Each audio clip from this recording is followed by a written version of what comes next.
Siapa nak ibadahnya tidak diterima? Tidak sesiapa pun yang mahu. Semua nak ibadahnya diterima di sisi Allah. Namun syaratnya pertama mesti dengan ilmu. Ya, ada orang tak ada ilmu, dia semayang tanpa berwuduk sebab dia tak tahu adakah diterima, tidak diterima. Jadi sebab itu pentingnya ilmu dalam Islam.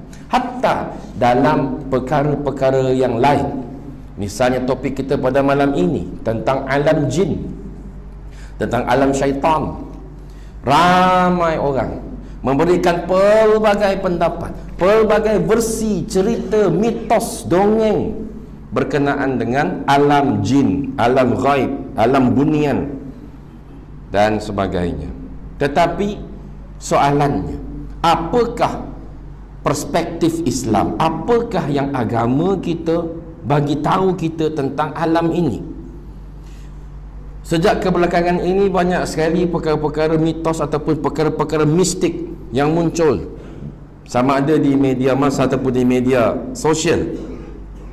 Beberapa bulan yang lepas kecoh satu negara tentang kehilangan seorang hamba Allah di Perak, hilang tanpa dikesan dalam hutan, dan pelbagai variasi, pelbagai cerita berkenaan dengan kehilangannya. Macam-macam puak, macam-macam orang muncul. Dia kata, oh si fulan dah kena colik bunian, si fulan dah kahwin dengan bunian, tak boleh balik ke dunia lagi, si fulan dah macam-macam lah.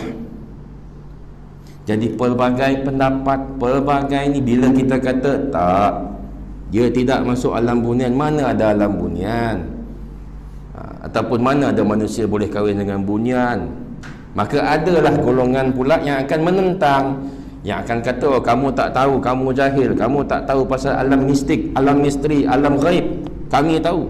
Jadi macam-macam puak. Kita pun pening, betul tak? Kita pun pening. Apatah lagi dengan kita berada di bumi Melaka. Subhanallah. Nak cerita, saya ni orang Sarawak. Saya lahir di Miri, Sarawak, membesar di Sarawak, bersekolah di Sarawak. Tapi sejak umur saya 10 tahun, saya sangat minat dengan sejarah Melaka. Kalau saya pergi ke perpustakaan, saya akan cari buku-buku yang berkenaan dengan Melaka dan juga negeri-negeri di Semenanjung. Ya, Puteri Gunung Ledang, siapa dia? Manusia ke? Jin ke? Ya? Di semua negeri di Malaysia ada legenda puteri yang ada kaitan dengan gunung. Kalau di Sarawak dengan Gunung Santubong, puterinya Puteri Santubong dengan Puteri Sejenjang. Puteri Sejenjang kena, macam mana kata orang apa, dia kena ketuk kepala dia dengan batang belidah, tercampak kepalanya ke laut, jadi pulau. Macam-macam versi. Tapi al-kisahnya, memang Puteri Santubong ini wujud, memang Puteri Gunung Ledang ini wujud. Tetapi wujud mereka bukan wujud manusia, tetapi sebenarnya mereka adalah siapa? Nanti kita akan jawab insya-Allah.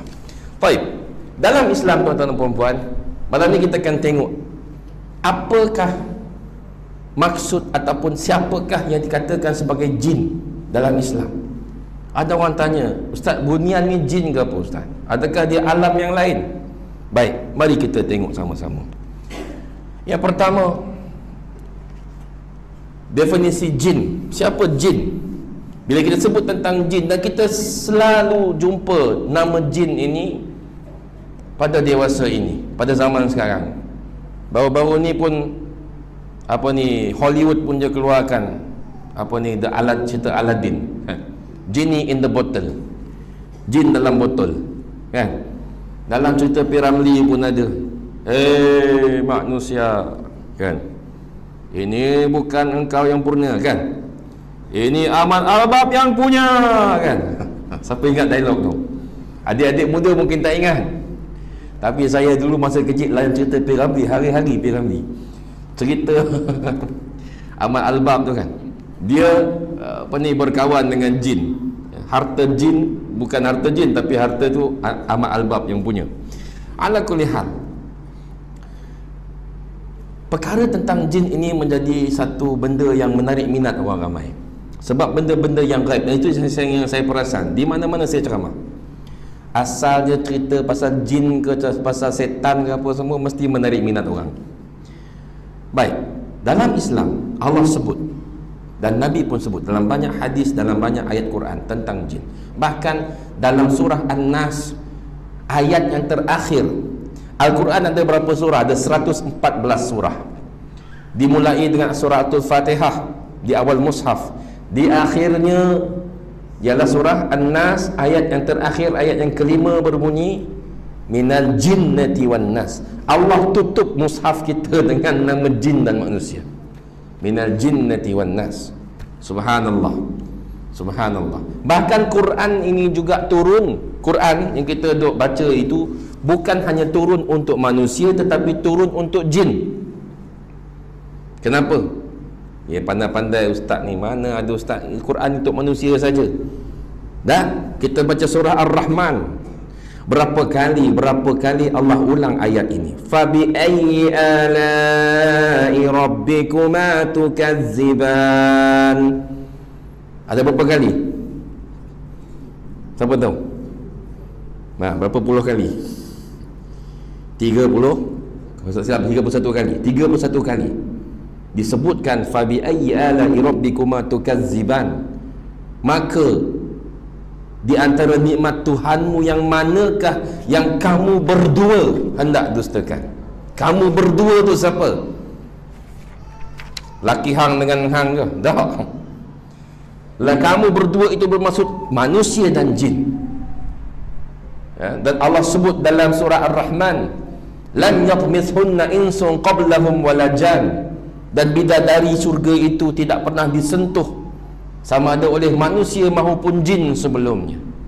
Cerita surah Ar-Rahman itu cerita ditujukan untuk dua kelompok, yakni jin dan manusia. Jadi bermaksud Quran ini turun juga untuk jin. Sebab itulah kita ni, lepas tu kita kena berdakwah dengan jin ke ustaz? Tak. Dakwah untuk jin ni dah settle oleh Nabi SAW.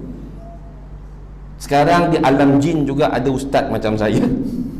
Ada ustaz-ustaz yang macam ustaz-ustaz kita di kalangan manusia, di kalangan jin pun ada ustaz-ustaz dia, pendakwah-pendakwah dia ada. Yes, memang ada. Okay? Jadi tuan-tuan dan puan-puan sekalian, kita nak faham supaya kita tidak terjatuh dalam kekeliruan dan kesesatan. Bahkan ada orang yang telah sesat, bahkan menyesatkan orang ramai dalam hal ehwal yang berkaitan dengan bangsa jin.